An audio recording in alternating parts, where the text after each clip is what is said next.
Olá, boa tarde, sejam bem-vindos, pessoal. É uma alegria estar com vocês aqui nesta tarde. Mais uma tarde de lives aqui no canal da Pública Gestão Educacional. Sejam todos bem-vindos. Hoje a gente tem uma live super especial aqui. É uma live da Semana da Pedagogia Mais Direito. O pessoal que está participando da Semana da Pedagogia Mais Direito já teve ontem liberada a primeira aula, aula número 1.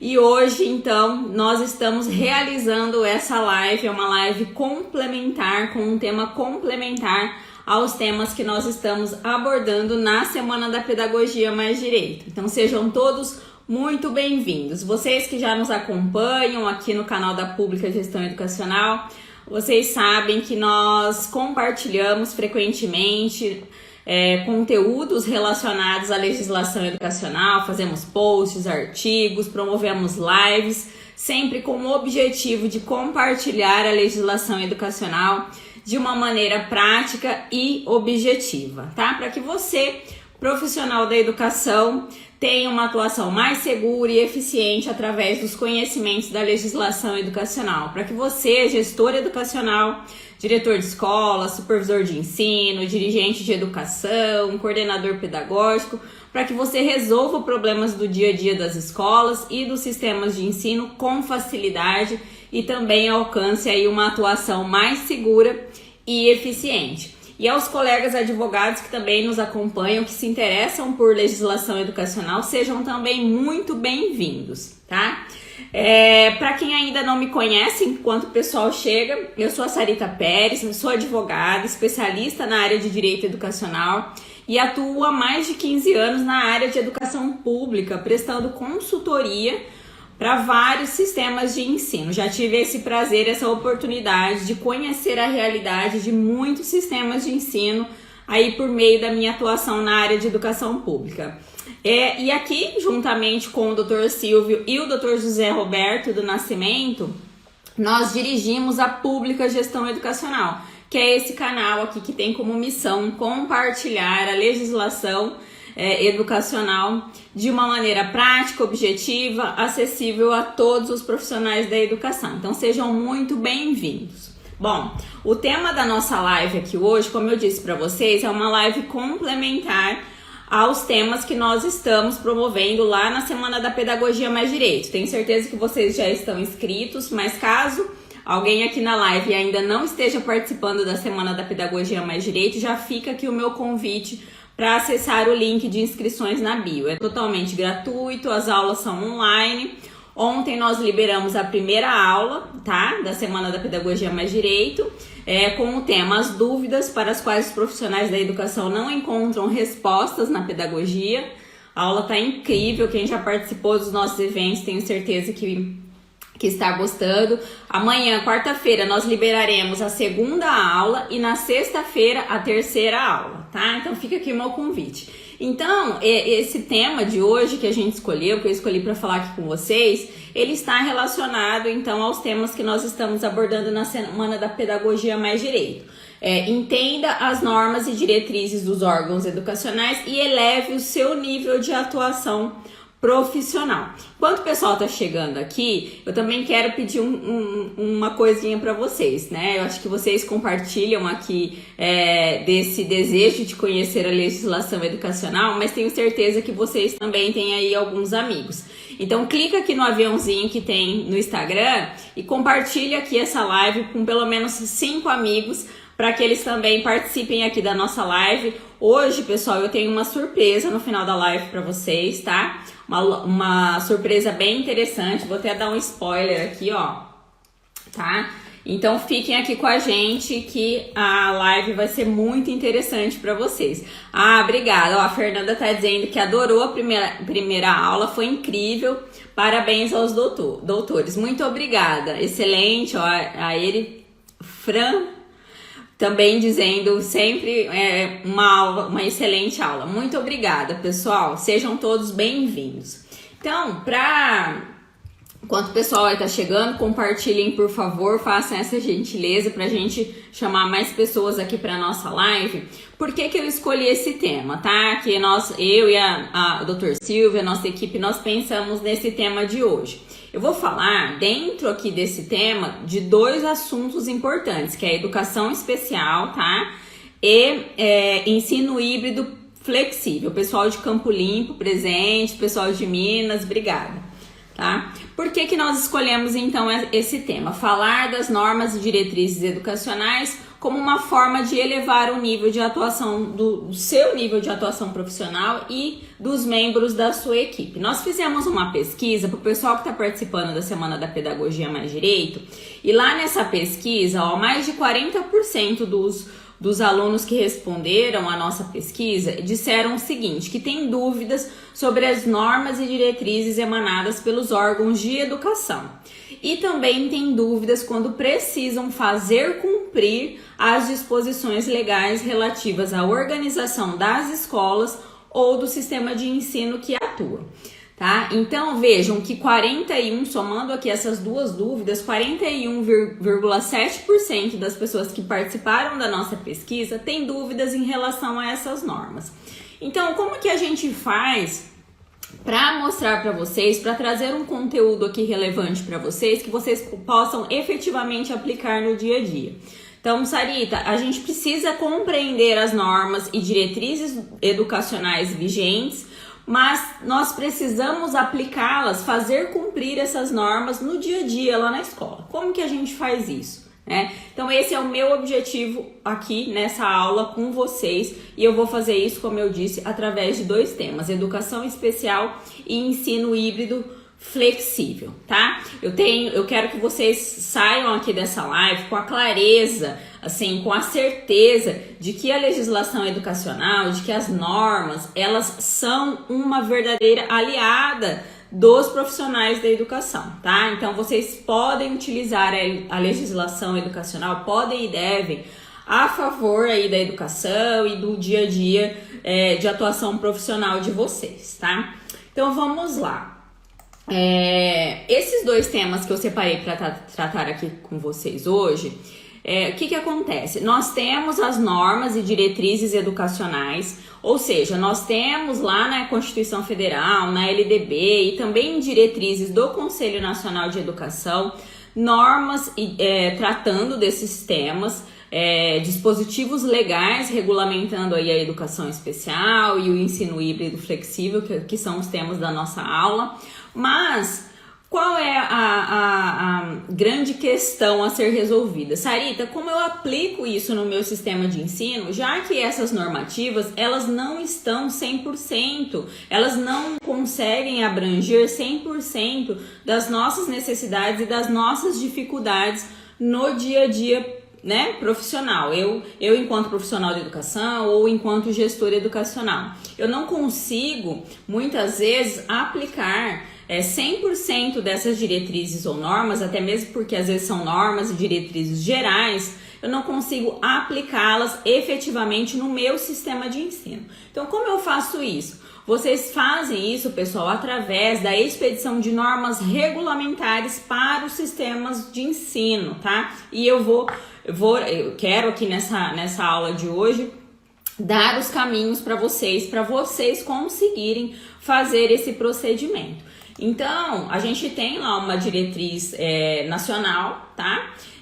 Regulamentando determinado tema, mas eu preciso trazer efetividade para o meu sistema de ensino. Começando aí pela LDB, a gente tem lá na LDB, e aí também dando um spoiler da aula de amanhã, quem já participou da Semana da Pedagogia Mais Direito, já acho que vai compreender aí o que eu tô falando. Mas amanhã tem uma aula, né, a segunda aula dessa semana, que é uma aula muito especial que a gente explica como está organizado o direito à educação no sistema educacional brasileiro. Então é uma aula muito interessante, muito importante, vocês vão adorar, tenho certeza. Mas a LDB, falando aí um pouco de normas federais, a LDB já traz lá, quando ela fala dos sistemas de ensino, da possibilidade de organização dos sistemas de ensino, Quando ela vai tratar dos municípios, da competência dos municípios, lá no artigo 11, inciso 3º, ela diz claramente que os municípios podem baixar normas complementares para o seu sistema de ensino. Então vejam que é perfeitamente legal, e aí considerando, eu acredito que a maioria de vocês são profissionais que estão atuando aí nas redes municipais de ensino, nos municípios. Então assim, nós vemos que a própria LDB, que é uma lei federal, ao regulamentar essa competência dos municípios, dispõe expressamente que os sistemas de ensino, que os municípios, eles podem baixar normas complementares, tá? E como a gente faz isso? Sarita, como que a gente faz isso na prática? Isso é feito através dos órgãos dos sistemas de ensino. Nós temos dois principais órgãos aí que integram os sistemas de ensino no caso dos municípios, né, que a gente está falando aqui dos sistemas municipais. A gente tem a Secretaria de Educação ou Departamento de Educação, que é o órgão executivo do sistema de ensino, e a gente tem também um outro importante órgão, que é o Conselho Municipal de Educação, que é o órgão normativo, consultivo e deliberativo do Sistema Municipal de Ensino. Então, através desses órgãos, principalmente desses dois órgãos, é que podem ser expedidas normas complementares ali para o dia a dia do sistema de ensino. Por que é importante essa complementação? Justamente para dar uniformidade ao processo, para que todos os profissionais da educação, daquela escola ou daquele sistema de ensino, eles tenham, primeiro, segurança nas suas ações, tá? Porque eles têm respaldo numa normativa que é baseada numa legislação de referência, uma legislação nacional. E também traz uniformidade para os procedimentos, para que uma escola não faça de um jeito, a outra escola faça de outro, que isso venha causar confusão entre os próprios profissionais da educação, ou até mesmo confusão de entendimento aí, confusão na hora de entendimento pelas próprias famílias. Então, quando a equipe vai explicar os procedimentos para a família, então às vezes falta essa clareza, tá? Então, as normativas locais, elas são muito importantes nesse sentido, para dar uniformidade, para trazer segurança para a equipe, e também, pessoal, para dar credibilidade perante a sociedade, perante os órgãos de fiscalização, como, por exemplo, o Ministério Público, o Tribunal de Contas, a gente sabe, e as próprias famílias. A gente sabe que muitas vezes, principalmente essas questões que envolvem a educação em especial, frequentemente os sistemas de ensino são questionados, né? Por que a escola agiu de determinada forma, enfim. Então, quando você tem uma normativa que está ali fundamentada na LDB, na Constituição Federal, nas diretrizes do Conselho Nacional de Educação, mas que ela traz critérios locais, você consegue demonstrar e dar credibilidade para a atuação. Por que aquele sistema de ensino, por que aquela escola está agindo de determinada forma. E isso então fica muito mais fácil de ser explicado para os órgãos de proteção aí dos direitos de crianças e adolescentes, para a família, para o Tribunal de Contas, para o Ministério Público. Tá? Então, assim, só para fixar que essa normatização local, ela é muito importante, ela pode e deve ser feita pelo sistema de ensino. Então, isso pode ser feito tanto pela Secretaria de Educação ou Departamento de Educação, por exemplo, por meio de uma resolução, como também ela pode ser feita por meio de uma deliberação, uma normativa ali do Conselho Municipal de Educação. Então, a gente tem que pensar assim, ó. Em âmbito nacional, a gente tem a figura aí do Conselho Nacional de Educação. O Conselho Nacional de Educação, ele traz diretrizes nacionais sobre a educação para todos os sistemas de ensino do nosso país, todos os municípios, os mais de 5 mil municípios que nós temos, e para todos os estados e para o Distrito Federal. Então, se a gente tem no âmbito nacional um Conselho Nacional de Educação traçando essas diretrizes, nós temos que lembrar que nós também temos, no âmbito do município, um Conselho Municipal de Educação, que é um órgão colegiado com representantes da sociedade, que também tem funções normativas, deliberativas e consultivas para aquele sistema de ensino. Então, o Conselho Municipal de Educação, gente, é um importante órgão de assessoramento dos sistemas de ensino. Então, não me esqueçam isso. Ah, mas Sarita, aqui no meu município, o Conselho Municipal não é tão atuante. Vejam, no nosso trabalho de consultoria, a gente tem experiências diversas, tanto com conselhos que são muito atuantes, como com outros conselhos que não são, tá? Mas o que eu quero chamar a atenção aqui de vocês, muitas vezes, em determinados temas mais complexos ou mais polêmicos, o gestor educacional ele pode achar entender melhor que aquele tema, que aquele assunto seja regulamentado por um órgão colegiado, que aquela decisão ou aquela diretriz não parta exclusivamente ali do gestor da Secretaria de Educação. Então ele faz essa demanda, ele faz essa solicitação para o Conselho Municipal de Educação para que ele delibere. Mas isso, pessoal, não significa que não tem que ter essa parceria, essa sintonia. Na prática, a Secretaria de Educação, a equipe gestora, ela pode e deve até mesmo compartilhar as suas necessidades com os membros do conselho, para que juntos, então, cheguem numa minuta, cheguem numa normativa que seja satisfatória. Aí atenda às necessidades das escolas, dos profissionais da educação, dos alunos, enfim. Então é importante que tenha também esse diálogo entre a Secretaria de Educação e os conselhos municipais de educação, tá? Então é isso. Essas normativas podem ser feitas dessa forma. Às vezes, nós vemos também que o prefeito, às vezes, prefere expedir um decreto, por exemplo, regulamentando a educação especial. Vou falar aqui para vocês como que a gente pode regulamentar a educação especial. Isso também é válido, também é possível, tá? Mas muitas vezes para trazer dinâmica, trazer agilidade para as secretarias de educação, para o sistema de ensino, é importante que o próprio órgão gestor, o próprio órgão executivo, proceda a essa regulamentação, tá? Traga aí as diretrizes, ouça a equipe, ouça as necessidades da equipe e nem sempre ficar dependendo única e exclusivamente da expedição de um ato do prefeito, tá? Então, o que eu quero chamar a atenção de vocês é que a Secretaria de Educação ou o Departamento de Educação, ele pode expedir normas complementares, assim como ele pode fazer isso em parceria aí com os conselhos municipais de educação, tá? Então, entrando aí um pouquinho na questão da educação especial, vamos lá. Eu quero mostrar para vocês como que vocês podem resolver vários problemas em relação à educação especial. Nós temos na nossa legislação educacional, desde a Constituição Federal, falando que os alunos têm direito ao atendimento educacional especializado. A gente tem lá o artigo 58 da LDB também trazendo essa disposição, que é um dever do poder público ofertar o atendimento educacional especializado. Nós temos a Lei 13.146 de 2015, que é o Estatuto da Pessoa com Deficiência, é uma lei federal, tá? Também trazendo e reforçando questões relativas à área da educação.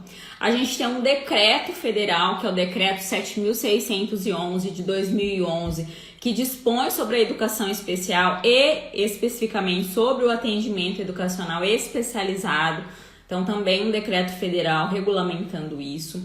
Nós temos toda uma política nacional de educação especial com perspectiva na educação inclusiva, que é de 2008. Tá? Então, que vem aí nos lembrar, vem nos trazer diretrizes de que o aluno que tem uma deficiência, tem transtornos globais do desenvolvimento, altas habilidades ou superdotação, que ele tem direito à matrícula na rede regular de ensino, mas ele também tem direito ao atendimento educacional especializado. Então, a gente tem essa política nacional de inclusão. Só fazendo aí um parênteses, pessoal, acho que vocês têm acompanhado que no ano passado nós tivemos a edição de um novo decreto com uma nova política nacional de educação especial. Essa política foi instituída pelo decreto 10.502 de 2020, tá? Setembro de 2020. Institui a Política Nacional de Educação Especial, Equitativa e Inclusiva com aprendizado ao longo da vida.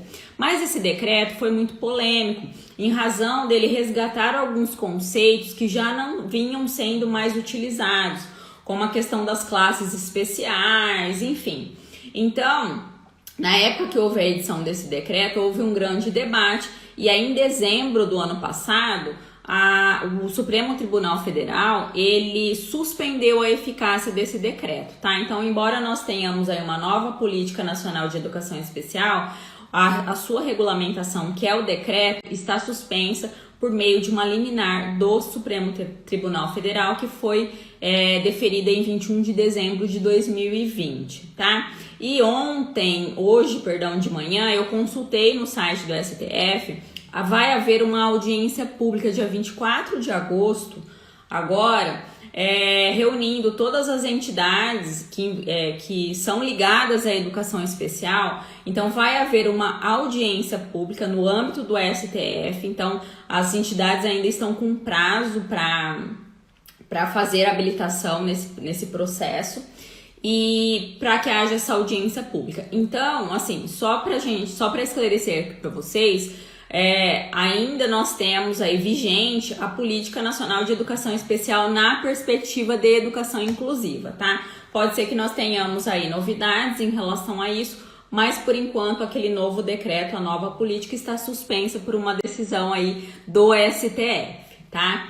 E aí, pessoal, então dentro de todas essas normatizações, considerando todas essas normativas federais, nós temos, então, importantes diretrizes do Conselho Nacional de Educação que vem regulamentar a educação especial, que são duas regulamentações, vou passar aqui para vocês. A primeira é a resolução da Câmara de Educação Básica do Conselho Nacional de Educação, número 2, de 2001. Ela institui diretrizes nacionais para a educação especial na educação básica.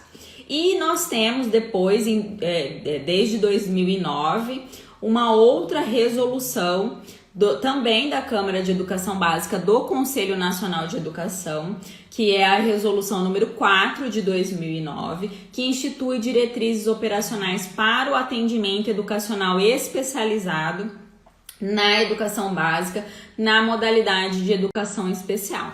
Então vejam que nós temos Constituição Federal, LDB, leis federais regulamentando esse direito dos alunos portadores, dos alunos com deficiência, transtornos globais do desenvolvimento, altas habilidades e superdotação, mas aí nós temos então diretrizes complementares do Conselho Nacional de Educação sobre esses temas, educação especial e atendimento educacional especializado. Mas aí, ainda assim, mesmo havendo todas essas normativas, com todas essas regras que eu citei aqui para vocês, nós ainda temos muitas dúvidas. Lá no dia a dia das escolas, dos sistemas de ensino, eu acho que vocês vão concordar comigo, existem muitas dúvidas sobre matrícula. Eu devo matricular ou não esse aluno na modalidade de educação especial, mas ele não tem um laudo clínico. Eu posso ou não posso matricular esse aluno nessa modalidade? E isso é um tema muito importante, porque o município recebe em duplicidade os recursos financeiros do Fundeb em razão da matrícula desse aluno no ensino regular e no AE. Então essa questão da matrícula é muito importante. Tem muitos municípios que deixam de receber recursos públicos da educação em razão de não efetuarem a matrícula da maneira correta, tá? Então nós temos dúvidas em relação a essa necessidade do laudo clínico para matrícula. Vou esclarecer isso para vocês. Nós temos a questão da frequência escolar, da carga horária. A gente sabe que cada aluno de educação especial tem as suas individualidades, tem as suas necessidades individuais e especiais. Então, nós temos alunos que conseguem cumprir toda a jornada regular escolar que foi estabelecida para ele e para os demais alunos naquele ano, enfim, naquela série, naquele ano que ele está matriculado, mas a gente sabe que outros alunos não. Às vezes o aluno tem uma deficiência mais severa, ou às vezes o aluno, por exemplo, teve uma troca de medicação e ele está mais agitado, ele não consegue permanecer ali 4, 5 horas por dia na escola. Então a gente pode regulamentar uma jornada escolar reduzida para esse aluno. Então, esse é um outro tema que gera muitas dúvidas para os profissionais no dia a dia. A própria duração do AEE, tá? Do atendimento educacional especializado. Então, a gente analisando as diretrizes aí do Conselho Nacional de Educação e essas normativas que eu falei para vocês, a gente vê claramente que hoje o aluno ele tem direito de estar matriculado na sala regular, tá? Isso é uma matrícula. E no contraturno escolar estar matriculado no AEE. Esse AEE, pessoal, ele pode ser feito na própria escola ou num centro ali educacional vinculado ao sistema de ensino ou até mesmo por instituições conveniadas e especializadas com o poder público, como por exemplo as APAES, tá? Mas e a duração desse AEE? A frequência desse AEE? Onde está escrito? Por quê? Porque a gente sabe que tem famílias que querem que o aluno fique muito tempo na escola, tá? Muito mais do que o aluno precisa ou muito mais tempo em relação àquilo que é saudável para o aluno, que é recomendável para o aluno. E nós temos famílias que querem que esse aluno fique menos tempo. Então, qual é o tempo ideal de AE? Quantas horas por semana? Quais são os limites aí de atendimento do AEE para que haja um conhecimento tanto por parte dos professores da equipe como por parte das famílias? A própria questão do acompanhante. O aluno de educação especial tem direito ou não ao acompanhante especializado? Todo aluno matriculado na modalidade de educação especial tem direito ao acompanhante? E quem é esse acompanhante, pessoal? Esse acompanhante tem que ser um professor, tem que ser um pedagogo ou não? Ele pode ser um cuidador, um profissional ali que vai auxiliar esse aluno mais em atividades primárias de higiene, alimentação, locomoção, tá? Ele tem que ser professor ou não, né? Qual é o perfil desse profissional? Então, todas essas dúvidas, pessoal, surgem aí no dia a dia das escolas e nem sempre a gente tem essa normativa. Então, é muito importante que vocês tragam isso, levantem todas essas dúvidas, todas essas questões e procedimentos e proponham uma normativa local, seja uma resolução no âmbito da Secretaria de Educação ou uma deliberação no âmbito do Conselho Municipal de Educação. Pessoal, essa live, pessoal, eu tô vendo que o pessoal tá perguntando se vai ter PDF e tal. Essa live, como ela faz parte da Semana da Pedagogia Mais Direito, a gente vai deixar ela disponível somente até domingo, tá? E então fiquem aí atentos. Sobre material em PDF nós não temos, tá? Mas a live vai ficar disponível, então vocês podem assisti-la novamente até domingo, tá? Só para dar esse recadinho. Então aí, pessoal, a gente vem para as normativas. O que a gente pode regulamentar em termos de educação especial? Sabendo aí, tendo em mente que todo aluno de educação especial, ele tem que ter um plano de atendimento individual, tá? E quem faz isso?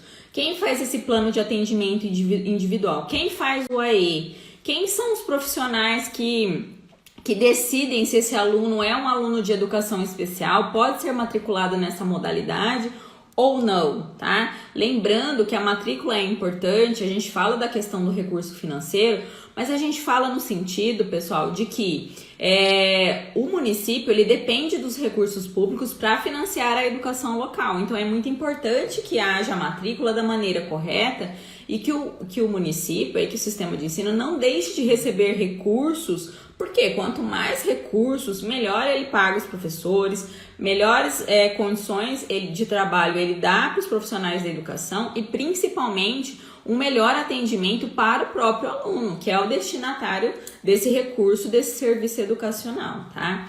Então, todas essas questões que eu citei aqui para vocês, elas podem estar nessa normativa, nesse documento, que é uma resolução ou da Secretaria de Educação ou uma deliberação, por exemplo, do Municipal de Educação, tá? E aí, um ponto aqui que é muito importante que vocês regulamentem nessa normativa é quem será essa comissão técnica pedagógica responsável pelas avaliações dos alunos. Então, o que é importante? Quando esse aluno ingressa na rede, se ele é um aluno da sua rede ou se ele ingressa na sua rede, Um aluno que tem necessidades educacionais especiais, tá? O professor, enfim, ele identifica isso. É importante que haja, então, aí um plano de atendimento para esse aluno. E também que essa matrícula seja feita da forma correta. Quem faz isso, tá? Qual é a nossa sugestão? Que haja, então, no âmbito de cada escola, dependendo do tamanho da escola, dependendo do sistema de ensino de vocês, ou no âmbito da escola, ou no âmbito do sistema de ensino, uma comissão técnico-pedagógica responsável pelas avaliações na educação especial. Tá? Essa avaliação no sentido de identificar se o aluno ele realmente é um aluno de educação especial, tanto para fins de matrícula no sistema, tá? Quanto para acompanhamento da evolução desse aluno e identificação de algumas necessidades individuais daquele aluno. Quantas horas esse aluno tem que ficar no AE? Quanto esse aluno precisa ou não de um acompanhante? Se esse aluno precisa de um acompanhante, qual é o perfil desse profissional, tá? Porque a gente sabe, por exemplo, um aluno que é cadeirante, dentro da sala de aula, ele é um aluno e deve estar incluído e deve participar da aula ali e socializar-se com os demais alunos e com o professor em igualdade de condições com os demais, com todos ali presentes. Nem sempre há necessidade para que esse aluno que tem uma deficiência física, que tenha ali o tempo todo com ele um outro profissional auxiliando ele. Pode ser que isso não seja necessário. Pode ser que, caso aconteça essa situação, que isso inclusive venha a ser algo negativo no sentido de que vai tirar a autonomia desse aluno, vai impedir a sua socialização com os demais alunos. Mas pode ser que esse aluno, ele precise, na hora do intervalo, de um profissional para acompanhá-lo até o banheiro ou para acompanhá-lo até o refeitório. Enfim, pode ser que esse aluno precise de um profissional, mas não necessariamente um professor, um pedagogo. Ou pode ser, pessoal, que ele nem precise, pode ser que ele já tenha autonomia. Ou em que em algum momento da sua vida ele precise desse cuidador, desse acompanhante, para auxiliá-lo nessas atividades aí, alimentação, higiene, locomoção. Mas pode ser também que com o passar do tempo, com o passar dos anos, essa criança, esse aluno, ele ganhe autonomia e ele não precise mais de ajuda de outro profissional. Então vejam que as necessidades do aluno, ela tem que ser avaliada desde o início, mas ela tem também que ser periodicamente reavaliada. E para, então, ajudá-los nessa tarefa de esclarecer alguns pontos aqui, eu quero citar para vocês 2 notas técnicas do Ministério da Educação. Uma nota técnica que fala da questão do laudo clínico para fins de matrícula no censo escolar do aluno de educação especial. E uma outra nota técnica que fala da questão do acompanhante, tá? Então, eu vou passar aqui para vocês, vou pedir para o pessoal da nossa equipe, acho que eu mandei aí para a Camila mandar aí para vocês o número dessas 2 notas técnicas. Por quê? Eu quero, assim, oriento que vocês façam a leitura completa dessas notas técnicas, porque elas vão ajudá-los a esclarecer esses 2 temas que eu vou passar aqui para vocês, tá? E isso serve de base, inclusive, para vocês lá ao expedirem a normativa municipal, para vocês fundamentarem aquele procedimento que está sendo instituído ali no âmbito municipal. Então, a primeira nota técnica é a número 4 de 2014. Ela fala sobre a orientação quanto aos documentos comprobatórios de alunos com deficiência, transtornos globais do desenvolvimento, altas habilidades e superdotação no censo escolar. Essa nota técnica, pessoal, ela deixa claro que o AEE, ele não se confunde com o atendimento clínico, tá? Então, uma coisa são as necessidades clínicas do aluno, outra coisa são as suas necessidades educacionais. Quem melhor do que a equipe pedagógica, a equipe técnico-pedagógica, para dizer quais são as necessidades do aluno? Aquele aluno que está ali todo dia, que está fazendo as atividades, que está interagindo com a equipe, tá? Então, não é necessário a existência de um laudo médico, de um laudo clínico, para vocês fazerem a matrícula do aluno na modalidade de educação especial. Por quê? Porque aqui nós estamos falando de atendimento educacional e não atendimento clínico. Ah, Sarita, mas a gente aqui na minha rede, a gente costuma ter o laudo. Ok, o laudo, de acordo com a nota técnica, ele é complementar, tá? Mas ele não é fundamental, ele não é imprescindível para a matrícula. O aluno, ele não pode deixar de ser matriculado na modalidade de educação e deixar de receber o atendimento especializado por conta da ausência de um laudo clínico, tá? Então, a equipe técnico-pedagógica tem competência, e aí isso a nota técnica deixa muito claro também, pessoal, que cabe à escola, por meio dos seus profissionais especializados, elaborar o plano de atendimento de cada aluno, tá? E deliberar sobre a sua matrícula na modalidade de educação especial ou não, tá? E além disso, como eu disse para vocês, essa mesma comissão técnico-pedagógica pode então deliberar sobre outras necessidades específicas para aquele aluno, tá? Sarita, quem é essa comissão, tá? Quais são os membros dessa comissão? Depende, tá? Depende aí da realidade de cada município, mas eu sugiro que pelo menos seja o professor titular da classe desse aluno. Então ali, se a comissão for instituída no âmbito da escola ou no âmbito de sistema, que os professores que tenham alunos de educação especial incluídos, que eles participem dessa comissão. E aí, dependendo do tamanho da comissão, vocês podem selecionar quais são. Os professores de AE, ou seja, aqueles professores que trabalham especificamente no contraturno escolar com os alunos de educação especial. O diretor da escola, tá? Porque ele conhece ali a realidade daqueles alunos, daquela família. Os assessores pedagógicos ou coordenadores pedagógicos. A gente sabe que tem alguns municípios que têm coordenação pedagógica exclusiva da educação especial, tem ou assessor pedagógico exclusivo para a educação especial. Então, reúnam esses profissionais da equipe de suporte pedagógico que são ali habilitados e que estão designados exclusivamente para a educação especial.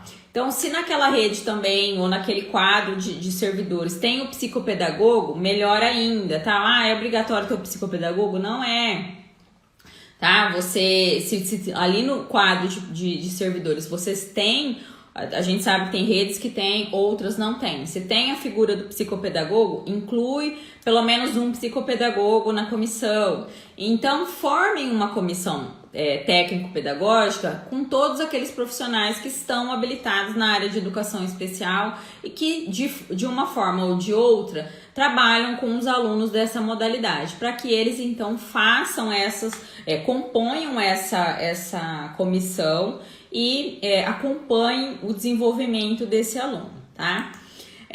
Uma outra nota técnica que eu quero falar para vocês, vou pedir para a Camila colocar aí, é a nota técnica número 24 de 2013, também do MEC, tá? Ela trata da orientação aos sistemas de ensino para implementação da Lei Federal 12.764 de 2012, que é, pessoal, aquela lei do autismo, tá? Ela é conhecida como a Lei do Autismo. Então, em 2012, nós tivemos a edição dessa lei. E aí, em 2013, o MEC a partir da sua secretaria, das suas secretarias, emitiram essa nota técnica, tá?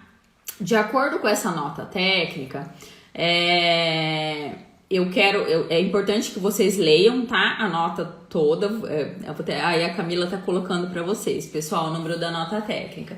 Mas eu quero ler aqui um trecho que fala sobre a questão do acompanhante. O aluno é obrigatório, cada aluno de educação especial, ter um acompanhante? Lá nessa lei do autismo, que é a Lei Federal 12.764 de 2012, a gente tem um artigo, que é o artigo 3º, que fala: são direitos da pessoa com transtorno do espectro autista. Parágrafo único. Em casos de comprovada necessidade, a pessoa com transtorno do espectro autista, incluída nas classes comuns do ensino regular, nos termos do inciso 4 do artigo 2º, terá direito a um acompanhante especializado. Mas vejam que a redação tem dois trechos que chamam a atenção. Primeiro, em casos de comprovada necessidade, ou seja, nem todos os alunos autistas têm direito ou precisam do acompanhante. Somente os casos de comprovada necessidade. Pode ser que o aluno ele tenha altas habilidades e ele precise, às vezes, de um professor auxiliar ali, enfim, de um pedagogo, de um profissional que tenha pedagogia para auxiliá-lo, porque às vezes só o profissional da sala de aula, só o professor da sala de aula, às vezes ele não supre a necessidade daquele aluno, muito embora ele tenha lá no contraturno a suplementação das suas atividades. Mas, enfim, não são todos que precisam desse acompanhante, mas apenas os casos de comprovada necessidade. E aí, a segunda parte aqui que eu chamo a atenção para vocês do dispositivo, terá direito a acompanhante especializado. Quem é esse acompanhante especializado? A nossa legislação também não traz clareza. Nos regulamentos que a gente tem sobre a educação especial, a gente sempre vê a figura aí do cuidador, digamos assim, sempre ligado às atividades de higiene, locomoção e alimentação do aluno. Então, nós vemos que são mais atividades voltadas às atividades primárias mesmo do aluno. Higiene, locomoção e alimentação. A gente não vê muita questão pedagógica, no sentido de que esse acompanhante tem que ser um pedagogo, um segundo professor em sala de aula, tá? Então é isso que a gente tem na lei, tá? Vejam que a lei, ela não é clara. E aí, então, a gente vem com essa nota técnica que eu falei para vocês, que é a nota técnica número 24 de 2013, que traz orientações. E ela fala o seguinte: o serviço do profissional de apoio, no contexto educacional, deve ser disponibilizado sempre que identificada a necessidade individual do estudante, visando a acessibilidade, as comunicações e a atenção aos cuidados pessoais de alimentação, higiene e locomoção. Dentre os aspectos a serem observados na oferta do serviço educacional, destaca-se que esse apoio, primeiro, destina-se a estudantes que não realizam atividades de alimentação, higiene, comunicação ou locomoção com autonomia e independência, tá? 2. Justifica-se quando a necessidade específica do estudante não for atendida no contexto geral dos cuidados disponibilizados aos demais alunos. Então, vejam, se as necessidades do aluno, elas já são atendidas naquele contexto geral de oferta do serviço educacional para todos os alunos daquela sala de aula ou daquela escola, às vezes esse aluno não precisa de algo a mais, de uma pessoa a mais ou de um profissional a mais. Ele já está sendo atendido nas suas necessidades, tá? Então, não precisaria desse acompanhante. E também, deve ser periodicamente avaliado pela escola, juntamente com a família, quanto à sua efetividade e necessidade de continuidade. Então vejam, nem sempre quando é disponibilizado um profissional acompanhante, um profissional de apoio para o aluno de educação especial, se assim a comissão técnico-pedagógica decidir que é necessário, não é porque foi concedido para esse aluno que ele vai passar todos os anos da sua vida escolar com um acompanhante. Essa situação, essa questão, ela deve ser periodicamente avaliada pela comissão. Por quê? Porque esse aluno, ele vai evoluir, ele vai adquirir uma certa autonomia e nem sempre aquela figura daquele profissional será necessária. Então, a equipe técnico-pedagógica, essa equipe de profissionais especializados, pedagogos, enfim, profissionais que são especializados na área da educação especial, é que devem fazer esse acompanhamento do aluno. Tá? Então fica aí, pessoal, essas duas notas técnicas. Vou pedir para a Camila colocar de novo aí para vocês lerem. Não são notas técnicas extensas, são bem esclarecedoras em relação a esses dois pontos. A questão da não necessidade de laudo clínico para matrícula no censo escolar do aluno e, consequentemente, para a oferta do atendimento educacional especializado. e a outra que fala dessa questão do acompanhante, tá? Que vocês podem também regulamentar e usar de base aí no regulamento municipal para estabelecer o procedimento que a equipe vai agir. Lembrando, pessoal, que também é muito legal, muito interessante, se for possível, também padronizar os documentos, talvez anexar a essa normativa um modelo de parecer, por exemplo, da comissão técnico-pedagógica, para que eles sigam ali as informações básicas. O modelo que eu falo é no sentido de um padrão de laudo técnico-pedagógico, para que sempre que esse aluno seja avaliado, tenham ali informações mínimas e informações básicas, além da juntada aí dos documentos necessários no prontuário, no acompanhamento desse aluno. Então vejam como é importante ter essa normativa local dizendo todos esses procedimentos. Quem vai ser a comissão técnico-pedagógica que vai avaliar os alunos, quanto tempo esses alunos vão ficar no AEE, o tempo mínimo e o máximo, a questão até da possibilidade de disponibilização do acompanhante, quando que a equipe avaliar que há necessidade do acompanhante ou não, se tem que ser ouvida a família, a necessidade de revisão periódica desse cuidador, desse acompanhante ou desse professor, desse profissional. Até mesmo a questão da carga horária reduzida, tá? Pode ser que o aluno ele precise por determinado tempo ter a sua carga reduzida em razão dele não estar conseguindo ficar o tempo todo na sala de aula, cumprindo aquela jornada máxima que foi estabelecida. Então pode ser que a equipe delibere que por um determinado período esse aluno frequente menos tempo, tá? Então todas essas questões podem e devem ser regulamentadas pelo Sistema Municipal de Ensino, seja por meio da Secretaria de Educação ou do Conselho Municipal de Educação.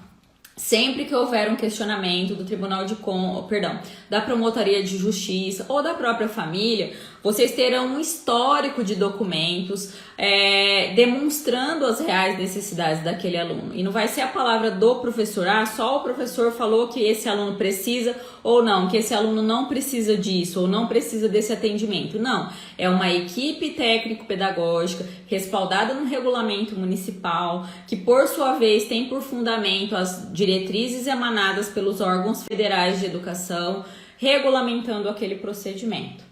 Tá claro para vocês? Bom, a gente ficaria aqui, acho que dá para fazer uma live, pessoal, só de educação especial. A gente tem muito tema para falar de educação especial. Se vocês querem live de educação especial, manda aí pra gente, tá? Que a gente se organiza aqui para fazer. E o outro tema que eu quero passar aqui para vocês, o pessoal da nossa equipe tá anotando as perguntas, tá? No final eu respondo para vocês. E o outro tema que eu quero falar com vocês, que também a gente tem uma normativa do Conselho Nacional de Educação, mas que a gente está sentindo muita dificuldade agora, é em relação ao ensino híbrido flexível, porque nós estamos naquela fase agora em 2021 de retorno gradativo das atividades presenciais.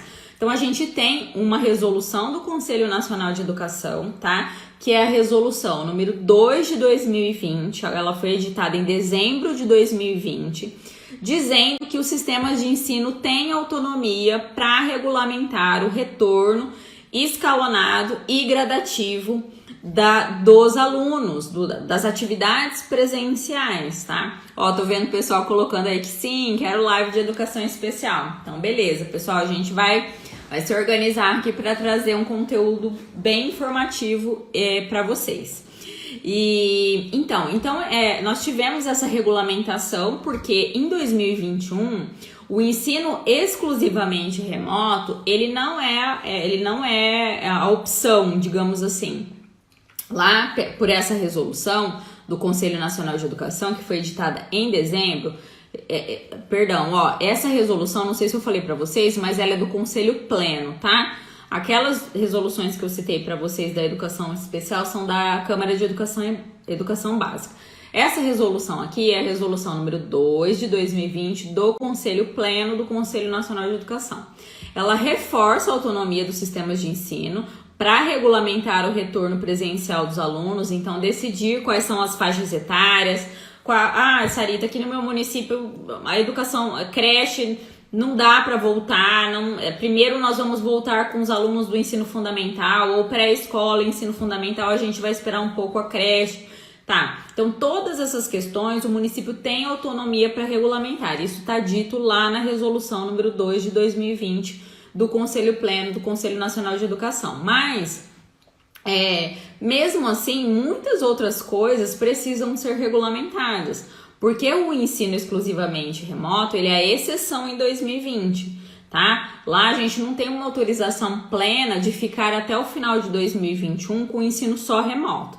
Então, uma hora ou outra, considerando que a gente está com o Plano Nacional de Vacinação avançando, é bem provável que haja o retorno presencial. Inclusive, isso já aconteceu em muitos estados e municípios, tá? Já está havendo aí um retorno gradativo escalonado. Mas como está sendo esse retorno? O aluno ele tem uma carga horária mínima que é obrigatória presencial? Tem ou não tem? Os pais, eles têm ou terão faculdade de dizer, não, meu filho não vai esse ano porque presencialmente eu quero que ele continue no ensino remoto.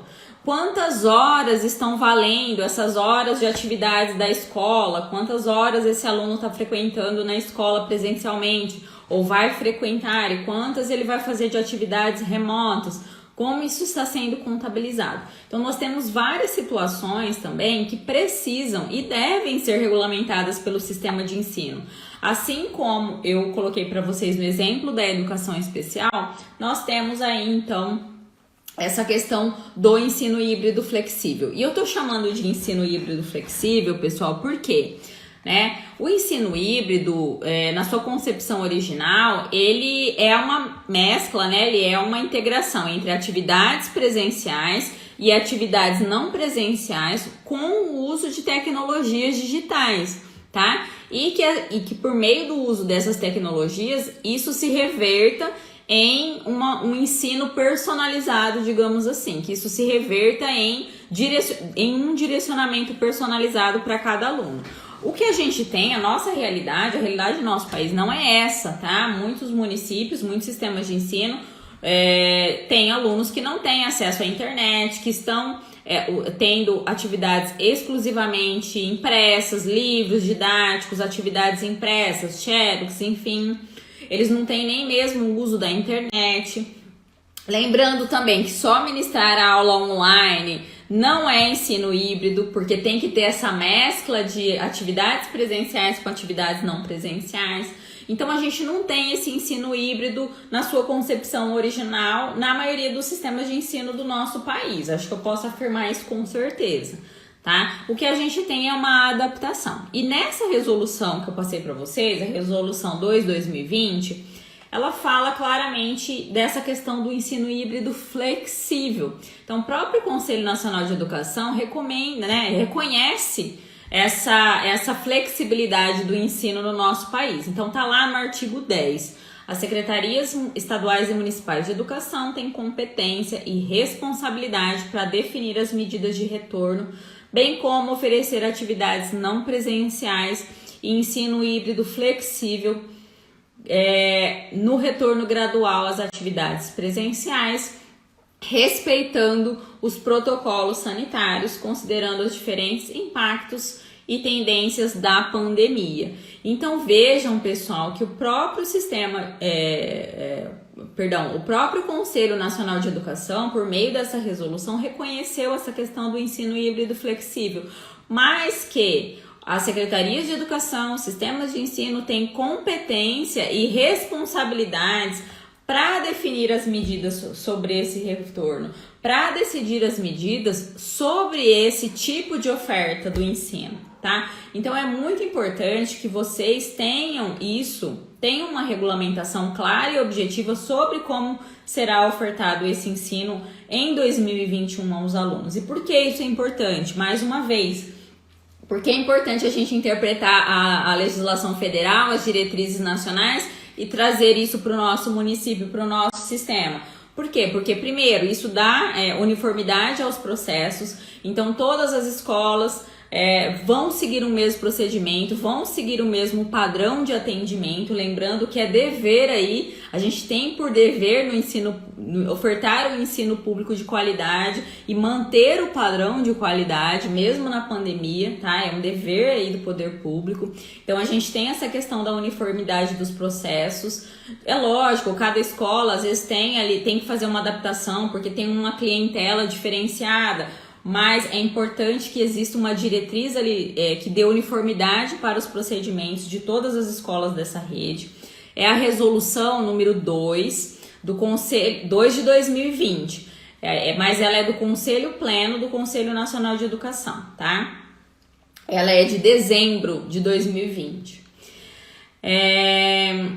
Também, porque é importante, porque as famílias terão conhecimento de como será esse procedimento. Então vejam como isso é importante. A família ela vai ter ciência, quais são as suas obrigações, quais são os seus deveres. Lembrando que a gente tem protocolos a serem seguidos. Por um bom tempo nós teremos protocolos a seguir, pessoal. Mesmo com a vacinação, permanecerão ainda por muito tempo. Permanecerá a necessidade do uso de máscaras, por exemplo, a questão da higienização dos ambientes, a higienização pessoal. Então a gente tem questões que envolvem aí os protocolos para esse retorno gradativo. Então é muito importante que o sistema de ensino tenha essa normatização. Então, para dar uniformidade para os processos, para trazer credibilidade perante os demais órgãos, perante as famílias, perante o Tribunal de Contas, Ministério Público, caso haja questionamento. Inclusive, a gente tem redes de ensino em que a Promotoria de Justiça já pede constantemente relatórios sobre a forma de atendimento dos alunos, já que a gente tem aí uma legislação federal que garante o direito à educação dos alunos, já que o poder público está recebendo recursos financeiros para manter o ensino. Então, uma hora ou outra, especialmente perante o Ministério Público e Tribunal de Contas, os gestores educacionais terão que demonstrar que esse ensino foi ofertado, como ele foi ofertado, se manteve qualidade, se manteve esse padrão de qualidade, tá? Então, tudo isso ajuda, todas essas normativas ajudam os profissionais da educação a terem um norte, a terem um guia para a sua atuação profissional e, ao mesmo tempo, para a equipe gestora passar essa segurança e essa credibilidade perante essa comunidade escolar e perante os órgãos de fiscalização. Então, vejam como isso, pessoal, contribui, assim, sobremaneira para que haja uma elevação do nível de atuação dos profissionais. A partir do momento que vocês compreendem que existe sim uma legislação federal, uma diretriz nacional, mas que eu posso aplicar e devo aplicar através dos órgãos de educação, complementar essa legislação, complementar essas regras e estabelecer critérios uniformes, estabelecer um padrão de atendimento para os alunos da minha rede, isso com certeza eleva o nível de atuação, o seu nível de atuação profissional, se você é um professor, porque você vai saber o caminho que você deve seguir, qual é a forma de atendimento que você deve oferecer, a quem você deve recorrer caso aconteça determinada situação, como também para a equipe gestora que trará aí segurança para a sua própria atuação perante os órgãos de fiscalização, como também passará aí uma mensagem de uma liderança positiva, consolidada perante os membros da sua equipe, tá? Então fica aí essa nossa recomendação, essa nossa orientação para que vocês façam isso e sigam esse exemplo de normatização, tá? Espero que tenha ficado claro isso para vocês. Isso, ó, a Camila colocou aí para vocês o número da resolução. Enquanto eu olho aqui as perguntas de vocês, pessoal, eu vou passar então um recado que eu falei, a surpresa que eu falei para vocês, tá? Logo no começo da live eu falei que tinha uma surpresa. Tá? Muita gente nos pergunta se existe uma legislação consolidada sobre direito educacional, mas não tem. A gente tem uma escassez de doutrinas que tenham compilados vários regramentos sobre educação, sobre o direito educacional. Mas a gente usa como referência, e que eu acho muito legal e importante, essa LDB aqui comentada, do Moacir Alves Carneiros, é a LDB fácil, tá? Ela faz uma análise artigo por artigo, tá? Lá da Lei 9.394 de 96, que é a LDB. E para quem está participando da Semana da Pedagogia Mais Direito, nós vamos fazer então aqui um sorteio. Nós vamos sortear 3 exemplares dessa LDB aqui do Moacir Alves Carneiro, tá? Ó, o pessoal tá falando, eu quero, tá? Então, pessoal, ela é muito legal, a gente usa no dia a dia, eu tenho certeza que vai ser muito útil para vocês aí no dia a dia profissional de vocês. Então, vamos lá.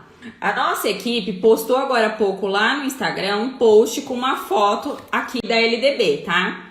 Nesse post, vocês vão, pressuponho que todos vocês já estão inscritos na Semana da Pedagogia Mais Direito, já estão participando aí do nosso evento.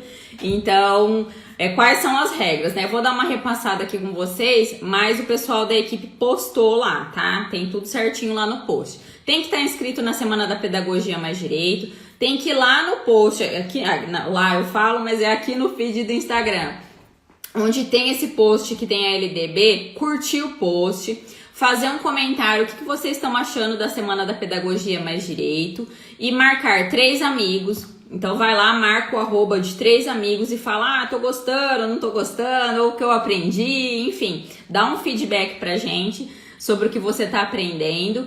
E também vai lá na aula, a gente já liberou a aula 1, amanhã nós vamos liberar a aula 2. Vai lá na aula que já foi liberada, ou amanhã na aula 2, tira uma foto nossa da aula lá, do vídeo, ou faz um print e publica nos stories aqui do Instagram e marca a gente. Marca lá, Pública Educacional, @PúblicaEducacional e hashtag Pedagogia Mais Direito, tá? Então, é esse passo a passo, é muito simples, tá? É só seguir lá as orientações, comentar o post, curtir, printar a nossa aula, marcar a pública, que aí a gente vai fazer o sorteio, então, de 3 LDBs do Moacir Alves Carneiro para vocês. Vocês podem fazer isso até sábado, a gente vai receber essas inscrições, digamos assim, ao sorteio. E no domingo a gente já vai sortear para vocês, tá? E a gente posta aqui tudo certinho, o vídeo com o sorteio para vocês. Tenho certeza que vocês vão gostar muito, tá? E a outra surpresa, né? A outra novidade que eu quero falar aqui para vocês é que na quinta-feira agora, dia 1º, então amanhã a gente libera a aula número 2 da Semana da Pedagogia Mais Direito. Vocês vão receber o link de acesso. Hoje a gente também já postou o material de apoio, tá? Nos grupos de WhatsApp, o material em PDF. Então amanhã a gente libera a aula número 2, mas quinta-feira, dia 1º de julho, às 15h15, o Dr. Silvio fará uma outra live aqui para vocês, também com temas complementares à Semana da Pedagogia Mais Direito. Nessa pesquisa que eu falei para vocês, pessoal, a gente colocou... a pesquisa foi feita com os alunos da Semana da Pedagogia Mais Direito. Eu acho que vocês participaram dessa pesquisa. Vocês receberam lá no link de confirmação da inscrição a pesquisa. Inclusive, lembrando que lá nesse link tem uma aula super especial do Dr. Silvio sobre o Fundeb. Não esqueçam de assistir, tá? Quem se inscreveu foi lá e checou o e-mail de confirmação. Só falta um passo. Tem tanto a pesquisa como o link de acesso dessa aula presente que o Dr. Silvio ministrou sobre o Fundeb, tá? Então, nessa pesquisa que nós fizemos, nós perguntamos assim, qual das opções abaixo melhor descreve seu interesse em legislação educacional? E aí, a gente teve a seguinte resposta, com 41% dos profissionais que responderam, disseram que ocupo um cargo de gestão e quero aprimorar a minha atuação profissional. Então, pensando nisso, né, como que a gente aprimora a nossa atuação profissional? Conhecendo as competências e responsabilidades previstas na legislação educacional. Então, pensando nisso, o Dr. Silvio vai fazer essa live, tá? Na quinta-feira, aqui no Instagram da Pública, às 15h15, com o tema competências e responsabilidades responsabilidades das escolas, gestores e docentes. Então não percam que essa live será incrível, com certeza. Vocês já sabem, já conhecem aí o Dr. Silvio, sabe como ele é especialista na área da educação, tá? Ó, eu vou dar uma lidinha agora nas principais perguntas que a nossa equipe separou aqui, tá, pessoal? Ó, eu assisti a aula sobre o Fundeb e adorei. Ai, que bom. Não recebi o link da aula do Fundeb, mas respondi a pesquisa. Professora, nesse mesmo link que tá a pesquisa, tem o link da pesquisa e logo abaixo tem o link da aula do Dr. Silvio, tá? Então vai lá no seu e-mail e pesquisa o e-mail se chama Falta Apenas um Passo, se eu não me engano, que lá tem o link de acesso da aula, tá? Então vamos lá, o Inácio, quando o conselho é apenas deliberativo, não, tá, Inácio? O Conselho Municipal de Educação, ele tem funções normativas também. Então, do mesmo jeito que a gente pega lá no Conselho Nacional de Educação, quando a gente vai analisar o regimento interno do Conselho Nacional de Educação, a gente vê quais são as funções do Conselho Nacional de Educação. Então, tem funções normativas, deliberativas, consultivas. Da mesma forma, a gente tem isso no âmbito do Conselho Municipal de Educação. Mas o que é importante verificar? Cada município tem a sua lei de criação do sistema de ensino. E é essa lei de criação que traz lá quais são as formas de manifestação daquele conselho. Então, pode ser por meio de resoluções ou deliberações, que aí tem o caráter normativo. Pode ser por meio também de pareceres, normalmente, porque às vezes ele só está sendo consultado, está sendo pedido uma opinião para aquele conselho, então necessariamente ele está expedindo uma norma, tá? Em outros conselhos pode ser que a normativa se chame indicação e não deliberação, ou resolução e não deliberação, tá? Então pode ser que haja uma mudança aí na nomenclatura dos atos. Mas normalmente o Conselho Municipal de Educação tem função normativa, consultiva e deliberativa, tá? O município que não tem um AEE, como podemos fazer a matrícula dupla? A Elisângela, pergunta da Elisângela. O AEE, ele é muito importante, mas não necessariamente ele precisa ser ofertado na própria rede, pela própria rede. Então, o que acontece? Às vezes o município ele tem um número muito pequeno de alunos de educação especial matriculados. Então, aí, muitas vezes, para você montar uma equipe multifuncional para dar todo o suporte para aquele aluno, sei lá, 2, 3 alunos, às vezes não é viável. Então, a nossa legislação permite que o município faça uma parceria, que antigamente se chamava convênio, tá?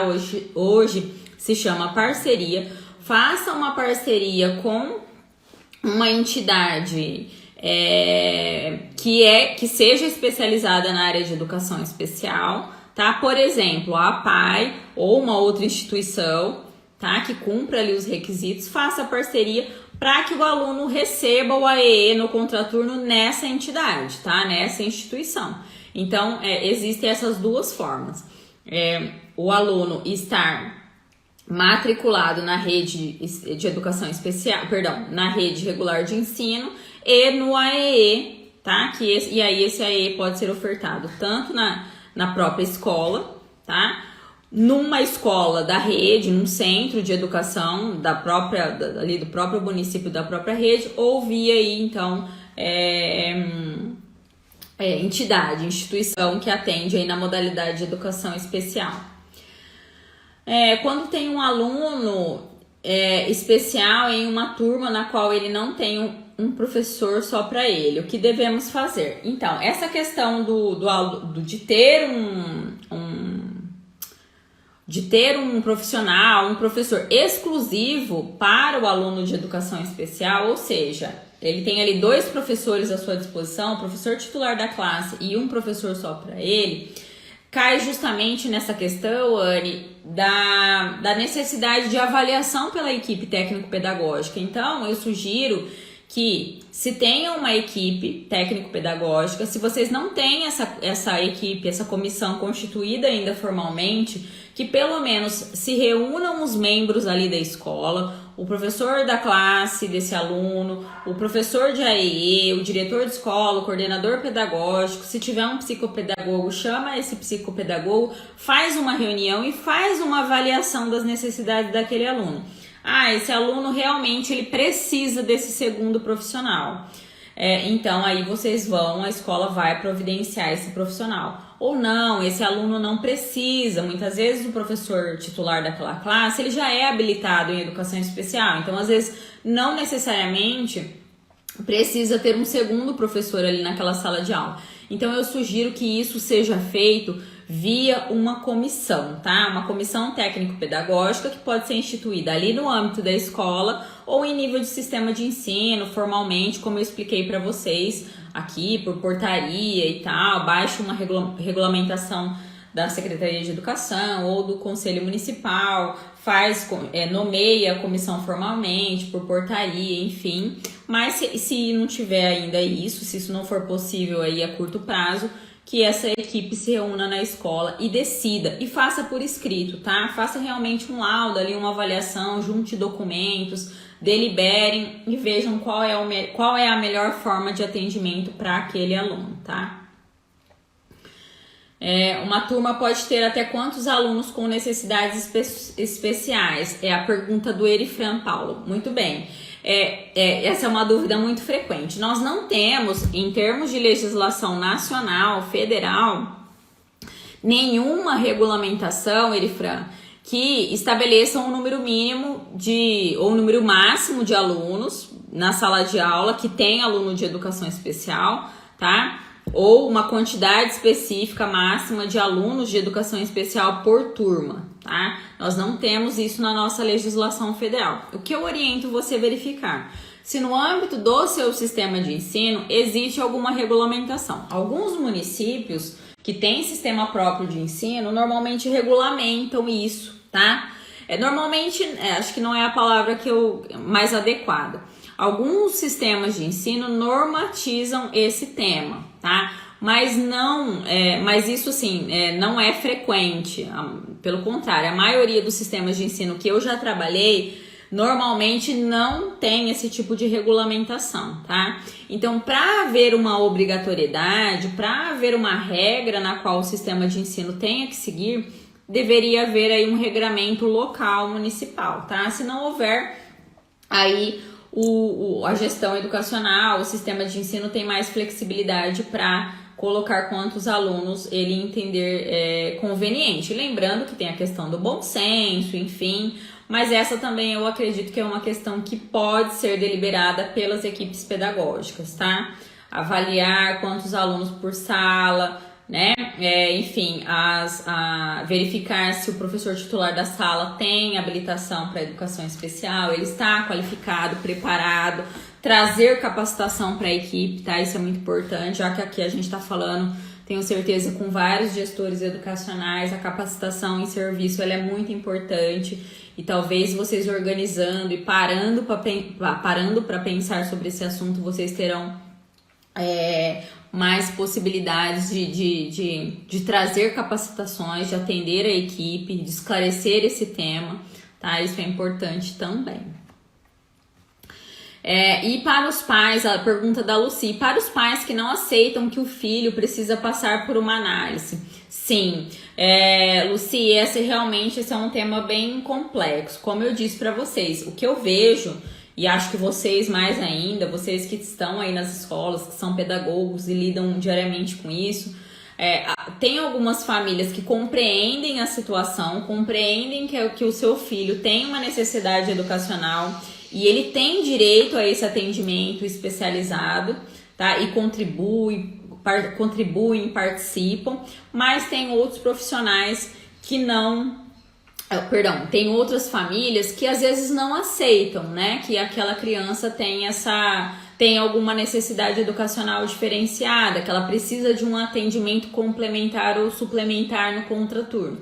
Então, esse é um trabalho que tem que envolver aí a equipe técnico-pedagógica e a família. Por isso, pessoal, mais uma vez, e aí, Lucy, eu falo isso para você, é importante o papel da comissão técnico-pedagógica de educação especial.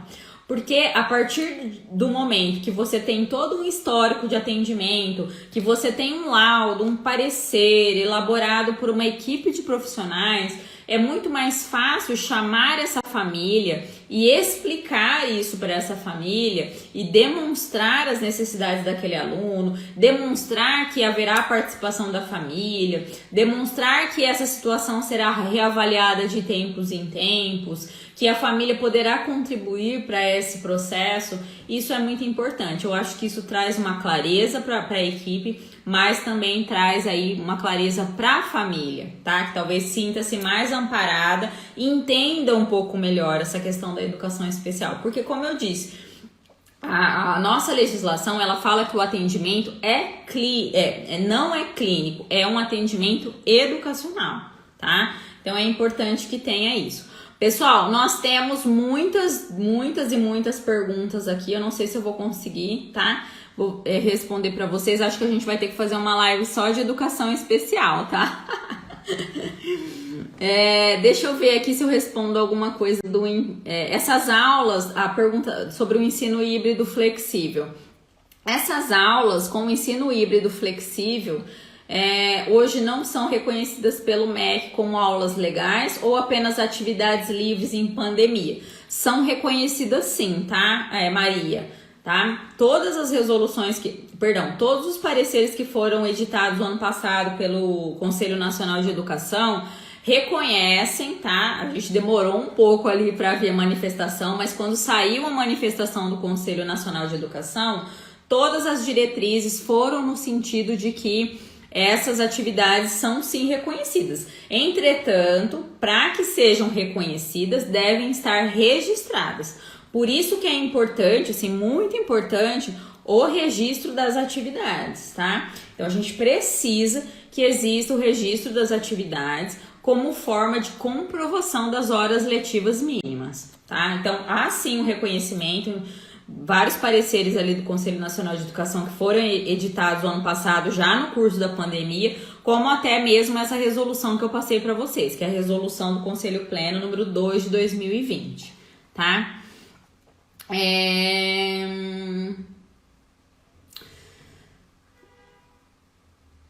Tem algumas perguntas aqui sobre a educação especial, da família também, que eu já respondi, se a família aceita ou não aceita essa redução. É isso, pessoal. Eu acho que o apoio que vocês têm é realmente na equipe de técnico-pedagógica, porque aí é uma forma de vocês envolverem a família e demonstrarem que aquilo não é a opinião de um professor, que acha que o filho daquela pessoa precisa de um determinado atendimento, mas é uma comissão especializada, uma comissão de pedagogos, de pessoas habilitadas que estão acompanhando ali o aluno. Então acho que aí fica mais fácil, tá? Para que haja esse entendimento das famílias.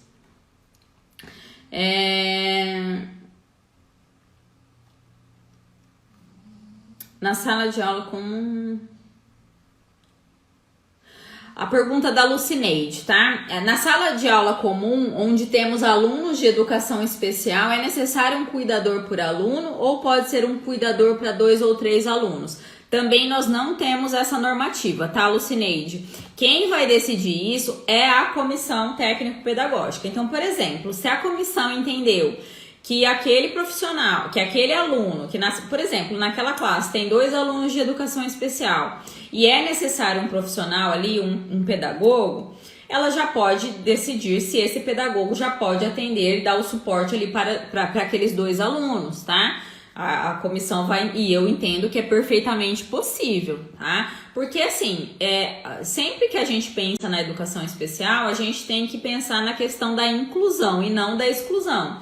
Então, quanto mais você fecha o círculo de convivência social dessa criança, mais ela fica excluída e não incluída, tá? Então, eu entendo que é perfeitamente legal se tem um profissional ali que dá para atender 2, 3 alunos, perfeitamente legal. A questão do cuidador, às vezes o aluno, ele só precisa se locomover para ir até o banheiro ou para se alimentar, ele não precisa de ficar ali o tempo todo com o cuidador. Então, um cuidador pode assistir mais de um aluno, pode ficar ali à disposição. Não vejo problema nenhum, tá? Só que a gente também não tem um parâmetro na legislação. Então, por isso que cabe aí a equipe decidir e avaliar as necessidades de cada aluno e verificar quantos profissionais aí são necessários para isso, tá?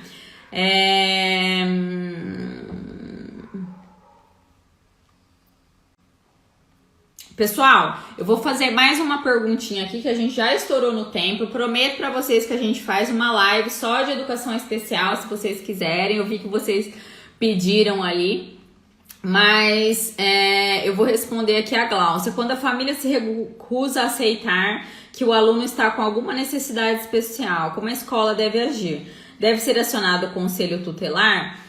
Boa indagação, Gláucia. É isso que eu falei. Eu falei um pouco agora há pouco sobre essa questão de envolver a família, tá? Sempre que possível, envolver a família, demonstrar para essa família que existe uma equipe especializada que está decidindo aquilo que é melhor para aquele aluno. Mas caso a equipe decida que isso é importante, que isso é necessário e a família não contribua, a família não cumpra com os seus deveres, cabe e deve o acionamento do conselho tutelar. É um dever da escola, tá? Inclusive, no meu entendimento, é um dever da escola. Se a gente for analisar lá o Estatuto da Criança e do Adolescente, as normativas legais, o diretor daquela unidade, ele tem obrigação de notificar o conselho tutelar. Notifica a família, chama a família, envolve, tá? Esgota todos os recursos educacionais, escolares possíveis, tenta o diálogo, enfim.